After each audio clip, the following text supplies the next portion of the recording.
지난해 철양 지하차도 참사는 전국 지하차도에 차량 진입 차단 시설을 만드는 계기가 됐습니다. 침수 사실을 모르고 지하차도에 들어왔다 피해를 보는 일 다시 없게 하겠다는 건데요. 하지만 이 차단 시설이 오히려 사고를 일으킬 수 있다는 지적이 나오고 있습니다. 최위지 기자가 취재했습니다. 지난해 행정안전부 시범 사업으로 차단 시설을 설치한 경남 창원시 한 지하차도입니다. 진입 금지 문구가 쓰여진 천막 형태로 바닥에서 2m가량 띄워져 있어 부딪힐 위험이 적고 눈에도 잘 띕니다. 어쨌든 시인성이 제일 중요하니까 멀리서도 볼 수 있도록 도만 설치하지 않거든요. 일단 저희 시는. 부산은 어떨까?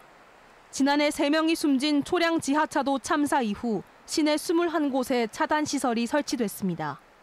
지하차도에 물이 차면 차단봉을 내려 차량 진입을 막습니다.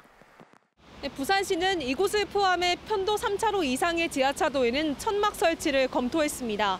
하지만 바람에 날릴 우려가 있는 데다 예산도 훨씬 많이 소요된다며 이처럼 차단봉을 설치했습니다. 행정안전부는 지하차도의 유지와 관리를 맡고 있는 각 자치단체의 사정에 맞게 차단 시설을 만들게 하고 있습니다. 그런데 부산시가 설치한 이 차단봉에 대한 우려가 나오고 있습니다. 속도를 높여 달리는 도로 가운데 차단봉이 설치됐을 때 충돌 위험이 높다는 겁니다.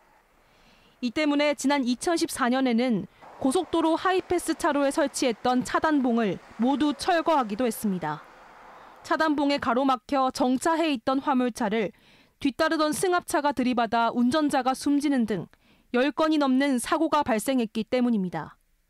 주행을 하다가 정차를 할 수가 없는 상황이 발생을 하기 때문에 그 1m도 안 되는 높이의 차단봉이 설치가 되면 당연히 그거는 차량이 주행을 하면서 치고 나갈 수 있는 위험 요소가 전문가들은 이미 많은 예산을 들여 차단봉을 설치한 만큼 전면 철거보다는 지하차도 주변에 전멸 신호등을 설치하는 등 사고 예방책을 마련해야 한다고 지적합니다.